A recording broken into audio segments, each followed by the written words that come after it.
¿Qué tal? ¿Cómo están? Muy buenos días. Bienvenidos a Pro Industrias. Estamos en vivo y en directo. Vamos a hablar ya con nuestro primer entrevistado del día de hoy, con el señor Víctor Stanley de la Cámara de Comercio de Salto del Guairá. Queremos actualizar datos y también que nos informe de cómo se encuentra el comercio en esa zona fronteriza de nuestro país. Así que ya lo saludamos. Señor Víctor, muy buenos días. ¿Cómo estás? Buenos días para ustedes. Y como vengo diciendo hace un tiempo, estamos remando en un río bastante turbulento, pero seguimos, que es lo importante. Bueno, con esa introducción, la verdad que el panorama ya no se ve para nada bueno. Queremos entender un poquito, sí, y capaz también desglosar esto que, no, que nos decías recién. Hablamos hace un tiempo atrás ya que tampoco el gobierno da respuestas cuando ustedes solicitan algún tipo de apoyo. ¿Cómo están en ese sentido? Voy a hacer un análisis quitándole al gobierno primeramente y luego le voy a incluir de nuevo en la ruta comercial Sí. para que quitemos una conclusión definitiva de lo que nos está pasando. Bueno, la cuestión del dólar contra el real es una desventaja que estamos pasando en este momento acá en Salto del Guairá. El tema de las elecciones en el Brasil y también el tema de la competitividad que estamos sufriendo nosotros. Hay que tener en cuenta que Brasil ya inauguró unas cuantas zonas francas, o como le llaman ellos, lojas francas o negocios que tienen artículos con un arancel casi igual al nuestro, donde al brasileño le conviene comprar en su país y ya no pasar en Salto del Guairá, Ciudad del Este o en Pedro Juan Caballero para hacer sus compras. Y acá viene y se suma el gobierno nacional, donde después de la pandemia se hizo un estudio que nosotros tardaríamos más o menos 3 años en ponernos más, por decirte, en ponernos de nuevo a la altura de lo que fue los años anteriores a la pandemia para que estemos en el mismo nivel. Pero la ayuda del gobierno sería prioritaria, sería una cosa esencial. Primer punto, créditos amigables, créditos a largo plazo, con años de gracia y sin un interés demasiado abusivo, cosa que no ocurrió. ¿Cuántas empresas se fueron a la quiebra? Por lo menos 1.400 casas de negocios. ¿Cuántos empleados quedaron cesantes? Por lo menos 4.000 empleados cesantes. De esas personas, ¿cuántos fueron a otro lado? El 50%. Y así se van sumando las cosas y hoy nos encontramos con un panorama totalmente desalentador. Tanto mercado interno como turismo de compra estamos mal. De una torta del 100%, estamos nada más que orillando el 33% de lo que era nuestro, ¿cómo te voy a decir? De lo que era el total de nuestras ventas, de nuestro comercio con el Brasil. Bueno, de esas personas que han cerrado prácticamente las tiendas, los comercios, ¿a qué rubro bueno, se fueron una vez que ocurrió esto? Y lo peor es que quedaron desempleados. Ok. La mayoría de la gente, la mayoría de la gente se dedicó al negocio de las comidas, de los delivery de la casa, de preparar hamburguesas o tortas o masas o hacer ¿cómo te voy a decir? Tener una casa de bebida. Pero el mercado es chico y no da para todos. Algunos tuvieron que ir de nuevo a sus ciudades de donde vinieron. Algunos fueron a la casa de sus padres o de sus hermanos a buscar algún sustento hasta que esto se mejore. Pero estamos mal. Con lo caro que está el combustible, con los precios que se dispararon al aire, hoy en día estamos tratando de no largar a la calle gente que trabaja en los comercios. Estamos haciendo el máximo esfuerzo posible, pero meses que pasan, días que pasan, nos cuesta mucho más atajar todo ese embate que se nos viene, porque las cosas no están bien. Y a medida que avanza el tiempo pensando que va a mejorar, cuál es la dinámica de la economía que va empeorando? Suben las cosas y no hay un retorno. Los bancos no están con nosotros, el gobierno no nos hace caso, el Ministerio de Industria y Comercio no está ni ahí, el Departamento de Seguridad tampoco está al día. Y entonces estamos remando en un río turbulento solos, con una embarcación que tiene agujeros por todos lados. Bueno, a esta altura del año, en otros años, digamos que se manifestaba un movimiento importante, ya teniendo en cuenta que se llega a fin de año, diciembre, y también con relación a esas importaciones de esos productos que solo se encontraban también en estos puntos. A esta altura del año, en años anteriores, ya los negocios estaban adornados con globos, guirnaldas, esperando al turista. Ya la afluencia de gente era impactante. Hoy, un día lunes, ya había 5.000 turistas. Hoy no tenemos ni 200. El movimiento era otro. Aparte, la gente se entusiasmaba, la gente veía el valor de su esfuerzo y había, como se dice, los inversionistas que llegaban a la ciudad, ponían, creaban fuentes de trabajo, el circuito comercial, o sea, el dinero que quedaba, daba para todo. Y hoy en día, ¿qué? Administramos pobreza. Y se hace lo que se puede, porque milagros en economía no existen. Son procesos que se deben cumplir, pero el proceso sería bueno de la mano público-privada, con el gobierno acompañando, que nos dé una solución por lo menos hasta que dure la pospandemia. Como siempre, después nosotros nos campaneamos solo, como siempre lo hicimos. Bueno, ¿cuál sería esa solución que ustedes plantean ya prácticamente hace tiempo y ahora con más razón y de manera urgente? Pero yo te digo una cosa, Ujú. si en el sistema económico, en el plano económico, el gobierno no nos hizo caso, imagínate, esta ciudad, cuando empezó la pandemia, no tenía una unidad de terapia intensiva. Termina la pandemia y sigue teniendo nada de terapia intensiva, nada de eso. Si el gobierno no le hizo caso en la pandemia a la salud, al departamento, a la ciudad de Salto del Guairá, ¿qué te hace pensar que a la economía le va a dar énfasis? ¿No te parece? O sea, es algo tan triste que a esta altura de la vida, en una capital departamental, el gobierno nos tiene como prácticamente como brasileros, porque no nos hace caso.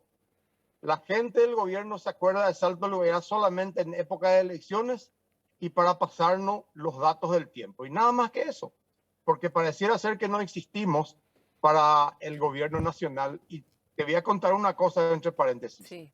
Salto del Guairá tuvo que perder una de las 7 maravillas del mundo para dar eh, cabida a Itaipú Binacional. Fue la matriz que parió la represa más grande del mundo. Esta ciudad, si no perdía las 7 caídas, iba a ser una ciudad que prácticamente movía más de 2 millones de dólares al año solamente en turismo para la ciudad. Y eso perdimos. Gracias a quien a Itaipú. ¿Y cuál es el retorno que tuvimos? Nada. Es el olvido y la dejadez y nada más. Por eso siempre nosotros estamos protestando un poco, porque nos sentimos el patito feo dentro del corral. Y no es justo lo que nos está pasando. ¿Cómo están haciendo para poder honrar las deudas numerosas en las que se metieron justamente en la época de pandemia? ¿Cuál es la alternativa ante esta situación? Y mira que algunos pateamos 1 año, 2 años, pagamos intereses, renegociamos, refinanciamos, pero hay que entender que los intereses no comen el hígado.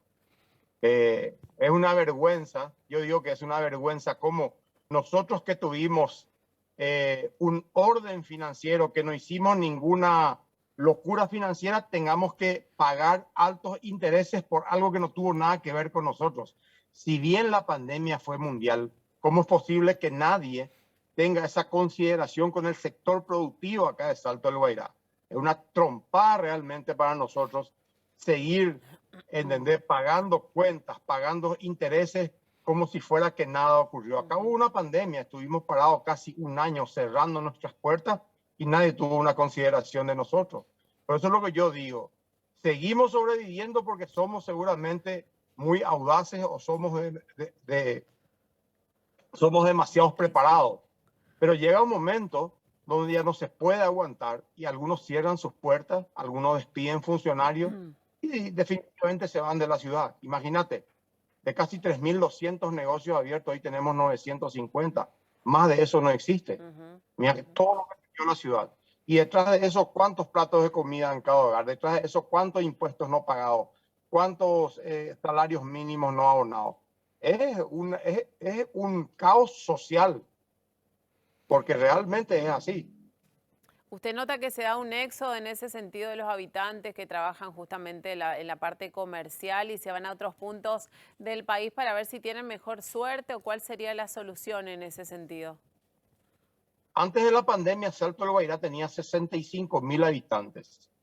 Hoy, si estamos 37.000, ya es mucho. Con eso ya te digo todo. Y eso es en general. Algunos fueron a España, otros fueron a Europa, otros fueron a otro departamento, otros volvieron a Ciudad del Este, otros volvieron a Asunción, otros fueron a Caguazú, a Curuguatú, a San Pedro, qué sé yo. Pero fue un éxodo masivo de gente que antes venían a trabajar, era bueno el panorama, le traían a su familia, le traían a sus amigos y era todo muy lindo. Y hoy eso ya no existe. Ujú. Bueno, me imagino que se mantienen en contacto y en comunicación con también los referentes del comercio en otros puntos fronterizos también de nuestro país. ¿Cómo están también en ese sentido? Nosotros estamos siempre en contacto permanente con las 4 fronteras, que es Encarnación, Ciudad del Este, Pedro Juan Caballero y nosotros. Pero entenderás que mucho no se puede hacer cuando no hay una voluntad política del gobierno. Ujú. Cuando el gobierno solamente en los papeles es muy bueno, pero en la práctica no ocurre eso. Yo me acuerdo que le dije a la ministra Liz Kramer que nosotros en el papel podemos hasta diseñar acá en Salto del Guairá que esto sea Las Vegas de Sudamérica, Ujú. pero solo en los papeles, porque en el hecho eso no va a ocurrir, porque lo primero que falta es inversión, inversión y falta también el apoyo del gobierno, cosa que tampoco existe. Alternativas que han pedido, por ejemplo, en otras zonas fronterizas, hablando, por ejemplo, de Encarnaciones, que se instalen industrias en la zona de Itapúa, mayores industrias que puedan tener como otra opción y no sea justamente enfocado el comercio. ¿Ustedes en ese sentido también han planteado este tipo de soluciones, digamos? Nosotros pedimos industria, pedimos zona franca, pedimos un montón de cosas, pero hay que entender que eso es un proceso largo. Pero por eso siempre dijimos que el plan de contingencia sería primero alimentar lo que se tiene en Salto del Guairá, refinanciar los créditos, lograr que los comercios vuelvan a abrir y seguir trabajando mientras tanto, acudir al plan B, que es la instalación de industria, Ujú. ampliar el sector comercial industrial, hacer un aeropuerto cargo y después de más o menos 5 a 10 años que empiecen a venir las fábricas. Pero eso no se puede hacer de un día a la noche. Ujú. Pero primero tenemos que tener el plan A de contingencia y luego acompañar con el plan B. Pero lo que pasa es que ninguno de los dos planes se ejecuta. ¿Por qué? Porque cada gobierno que sube nunca tiene un plan. Es sobre la marcha. O sea, vamos a hacer esto y si pega, fenomenal. Y si no pega, bueno, lo siento mucho. Total, yo siempre digo que cuando no es tu inversión, uno no siente demasiado. Claro. Nosotros que estamos acá, pasamos la de Caín muchas veces. Ujú. Mientras tanto, queda esperar y tratar de seguir enfocados en recuperarse como pueden, como te dijo, están remando en dulce de leche, podría decir yo en ese sentido también, y ver, bueno, qué solución también se les da, ¿no? Porque yo creo que aparte de todo lo que ya ha planteado usted también, se debe insistir un poco más al gobierno hasta cansarles para que puedan darle una respuesta. Pero es que yo me acuerdo que cuando empezó la pandemia, que fue en marzo, en agosto a septiembre lanzan el plan FOGAPI de préstamos con bajo interés y con, a ver, con, eh, ya no me viene la palabra, bueno, eh, con días a perdonar, por decirte así, Ujú. con años de gracia. Pero ¿qué pasó en ese momento? Ellos sabían y estaban seguros que para agosto la mayoría de las empresas o los comercios de Salto de Guairá ya estaban en Inforcom por la sencilla razón de que son 4 meses sin pagar cuenta, 4 meses sin operar el IVA. Y por supuesto que nadie clasificaba. Automáticamente agarran y nos dicen, no, lo que pasa es que nosotros le pusimos la herramienta y ustedes no pueden acceder por este motivo. Pero si ponía Fogapi en abril, todos nosotros íbamos a acceder a un crédito. Es increíble, pero nos vendieron un crédito muy lindo, pero que en la práctica fue imposible. Y así nos va. Este es el gobierno que tenemos y bueno, ojalá que esto cambie muy pronto. Es así, ojalá que cambie. Nosotros vamos a seguir como siempre informando y hacerle el seguimiento de cómo se van encontrando, porque la verdad que es preocupante toda la situación y desespera porque todos están en las mismas, digamos, reclamando esta falta de asistencia por parte del gobierno. Muchos sienten justamente eso, ¿no? Que se le da toda la importancia a lo proselitista, que estamos en plena campaña, y se dejaron de lado lo realmente importante. ¿Sí? Así que nosotros, como siempre, le agradecemos muchísimo por su tiempo. No sé si tiene algo más que acotar. Y nada, que hay que seguir aguantando. Hay que seguir aguantando a como dé lugar. Pero yo digo, pucha, si nosotros íbamos a depender del gobierno o íbamos a depender de un programa gubernamental para que nosotros, nuestras empresas, tengamos de pie, ya nos hubiésemos muertos. O sea, como decía un amigo, ya estábamos moridos. Tuvimos que campanearnos, tuvimos que usar nuestro ahorro, tuvimos que vender algunos terrenos, tuvimos que vender algunas propiedades para mantener esa mano de obra y no generar un caos social y económico acá en la zona. Y el gobierno, bien, gracias. Sí, te llaman, te dicen qué podemos hacer por ustedes. Nada. Los diputados, nada. Los senadores, nada. Los ministros, mucho menos. Y después te dicen que ellos se interesan por el Paraguay. Son todos unos mentirosos. Nada más que eso. Señor Víctor, muchas gracias por tu tiempo. Seguiremos hablando más adelante y mucha fuerza. Gracias a ustedes.